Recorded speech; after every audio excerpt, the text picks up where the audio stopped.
बिस्मिल्लाहिर्रहमानिर्रहीम। अस्सलाम वालेकुम स्टूडेंट्स, दिस इज हमजा नूर और एएस लेवल अकाउंटिंग एमसीक्यूज का सिलसिला आगे बढ़ाते हैं। टॉपिक है हमारा marginal costing and decision making. सबसे पहले हमारे पास एक सवाल है। A business has the following cost. उसकी रॉ मटेरियल है $3 पर यूनिट, डायरेक्ट लेबर है $2 पर यूनिट और step cost of $5,000 for every 10,000 unit. Step cost क्या होती है भाई? स्टेप कॉस्ट आपकी वो कॉस्ट होती है जो कि आपके एक्टिविटी लेवल के हिसाब से प्रोपोर्शनली चेंज नहीं होती, उसमें एक डिसप्रोपोर्शनल चेंज आता है एक्टिविटी लेवल को इंक्रीज करके और डिक्रीज करके।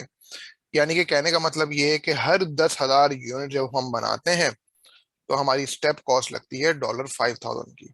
तो जैसे ही एक्टिविटी लेवल आप 10,000 यूनिट से एक्सीड करोगे, मजीद 5,000 की स्टेप कॉस्ट आपको इनकर करनी पड़ेगी। यानी कि ये स्टेप फिक्स कॉस्ट है। स्टेप कॉस्ट आपकी फिक्स भी हो सकती है, वेरिएबल भी हो सकती है। इस केस में जाहिर सी बात है ये एक स्टेप फिक्स कॉस्ट है।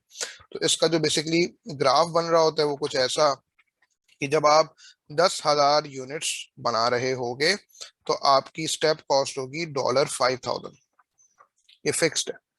और जैसे ही 10,000 यूनिट से आप एक्सीड करोगे तो मजीद $5,000 का चेंज आ जाएगा, $5,000 से इंक्रीज हो जाएगी। यानी कि अब आपकी जो स्टेप कॉस्ट है, आई मीन वो जो स्टेप कॉस्ट है बेसिकली वो $5,000 है। तो अब आपकी जो है वो 10,000 यूनिट से जब आप एक्सीड करोगे तो अब आपकी टोटल कॉस्ट जो यहाँ पे आएगी वो $10,000 हो जाएगी। ये कहने का मतलब इसमें एक स्टेप्ड इंक्रीज आ रहा है।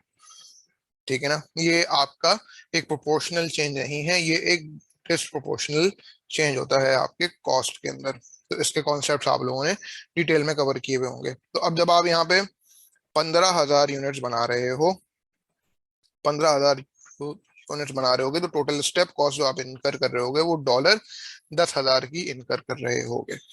निकालना क्या है हमने? We need to find the cost of producing 15,000 units, यानी कि 15,000 यूनिट्स बनाने की टोटल कॉस्ट क्या है। सबसे पहले है आपके पास रॉ मटेरियल जो कि $3 पर यूनिट है। तो $3 मल्टीप्लाई बाय 15,000, ये हो गया आपके पास $45,000। ठीक है, ये आपके पास हो गया $45,000।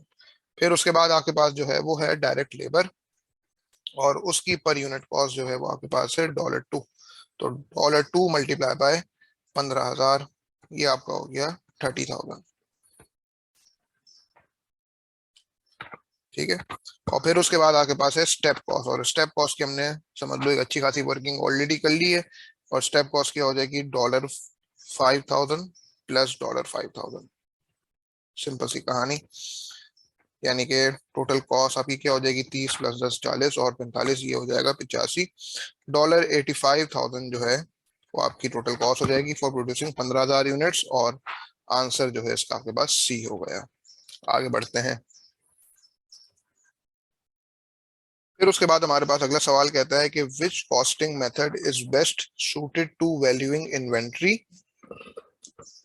ठीक है, and which for deciding whether to accept an order below the normal selling price ही। यानी कि सबसे पहले तो आप ये देखो कि इन्वेंट्री वैल्यूएशन के लिए कौन सा कॉस्टिंग मेथड यूज करते हो, क्योंकि आप बेसिकली एब्जॉर्प्शन कॉस्टिंग का मकसद ये होता है कि आपने शेयर होल्डर्स को वो सही प्रॉफिट रिपोर्ट करना है। यानी कि आपकी एक्सटर्नल रिपोर्टिंग के लिए जो है वो एब्जॉर्प्शन कॉस्टिंग इस्तेमाल होती है। ठीक है ना? क्योंकि एब्जॉर्प्शन कॉस्टिंग क्या करती है? वो फिक्स कॉस्ट के भी एलिमेंट को अपने अंदर इंक्लूड कर लेती है। तो अपनी सारी कॉस्ट को, वो बेसिकली बिजनेस की सारी कॉस्ट को एब्जॉर्ब करके आपको प्रॉफिट बताती है ना।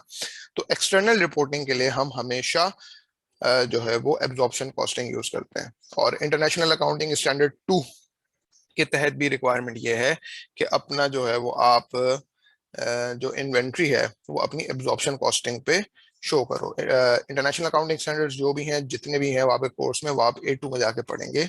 तो वहां पे जाके आप इन सारे अकाउंटिंग स्टैंडर्ड्स की डिटेल पढ़ेंगे। कहने का मतलब ये है कि एब्जॉर्प्शन कॉस्टिंग का मकसद होता है कि एक्सटर्नल रिपोर्टिंग करना। ठीक है, तो वैल्यूएशन ऑफ इन्वेंट्री जो है, वैल्यूएशन ऑफ इन्वेंट्री आप एब्जॉर्प्शन कॉस्टिंग के तहत करेंगे। तो पता ये चला कि आंसर या तो ए हो सकता है या बी हो सकता है। पहली बात तो हमने यहाँ पे डिसाइड कर ली कि वैल्यूएशन ऑफ इन्वेंट्री जो है वो आपकी एब्जॉर्प्शन कॉस्टिंग के तहत होती है। ठीक है, फिर कहने का मतलब ये कि अच्छा फिर आपसे क्या कह रहा है कि deciding whether to accept an order below normal selling price. Business की जो भी डिसीजन मेकिंग होती हैं वो आप मार्जिनल कॉस्टिंग के तहत करते हो।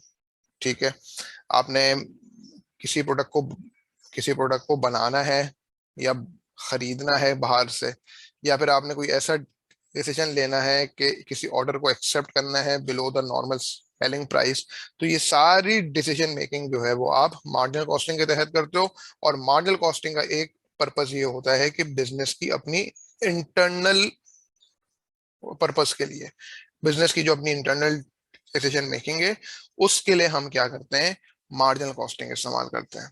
ठीक है ना, तो आंसर आपका जो है वो बी हो गया। आगे बढ़ते हैं। उसके बाद हमारे पास अगला सवाल कहता है कि a business provides the following information. आपके पास मई के मंथ में जो नंबर ऑफ लेबर आवर्स हैं वो 68,000 है, और ओवरहेड्स जो हैं वो बेसिकली आपके 986,000 है। ठीक है ना। और फिर और फिर जून के महीने की इंफॉर्मेशन है कि नंबर ऑफ लेबर आवर्स आपके 134,000 है, और ओवरहेड्स आपके पास 1,316,000 है। अच्छी बात बताऊं क्या है यहाँ पे कि द वेरिएबल ओवरहेड रेट पर लेबर आवर वाज $5, यानी कि हाई लो मेथड इस्तेमाल करके वो वेरिएबल ओवरहेड रेट पर लेबर आवर निकालने की हाजत ही नहीं है आपको। वो अलग बात है अगर आप हाई लो मेथड इस्तेमाल करके वेरिएबल ओवरहेड रेट पर लेबर आवर निकालने जाए तो वो $5 ही आएगा। वो उन्होंने यहाँ पे ऑलरेडी दिया हुआ है। कुछ सवाल इसमें ऐसे आएंगे जहां पे ये आपको अलग से ये चीज नहीं बताई हुई होगी, फिर आपको हाई लो मेथड के जरिए ये रेट निकालना पड़ेगा। ठीक है ना, तो इस केस में तो बड़ा ही सिंपल हो गया, तो कि इन्होंने यहाँ पे आपको वेरिएबल ओवरहेड रेट पर लेबर आवर ऑलरेडी जब दिया हुआ है तो हाई लो मेथड के जरिए निकालने की जरूरत ही नहीं है। कुछ सवाल ऐसे भी आएंगे जिनमें आपको ये वेरिएबल ओवरहेड रेट पर लेबर आवर इस तरह गिवन नहीं होगा, फिर आपको हाई लो मेथड के जरिए निकालना होगा। रिक्वायरमेंट क्या है भाई, रिक्वायरमेंट है what was the monthly fixed overhead cost. बड़ी सिंपल सी कहानी है, इन दोनों एक्टिविटी लेवल्स में से कोई सा भी एक सेलेक्ट कर लो जो अच्छा लगे। मुझे अच्छा लग रहा है यार ये वाला जून का ना, 134,000। तो मैं एक काम करता हूँ, नंबर ऑफ लेबर आवर्स जब मेरे 134,000 है तो मैं वेरिएबल ओवरहेड रेट पर लेबर आवर से मल्टीप्लाई करा देता हूँ। 134,000 मल्टीप्लाई बाय 5 करा तो ये कितना हो गया, ये हो गया 6,70,000। ठीक है ना, 670,000। तो मैंने क्या निकालना है, फिक्स ओवरहेड कॉस्ट निकालनी है। तो मेरे देखो ये जो ओवरहेड्स गिवन है ये टोटल ओवरहेड्स गिवन है, इनमें फिक्स भी इंक्लूडेड होगा और वेरिएबल भी इंक्लूडेड होगा। तो टोटल में से मैं यानी कि 1,316,000 में से 6,70,000 निकाल देता हूँ। तो मेरे पास फिक्स ओवरहेड कॉस्ट आ जाएगी 1,316 माइनस 670, ये हो गया 646। So C will be your answer. Simple सी कहानी थी।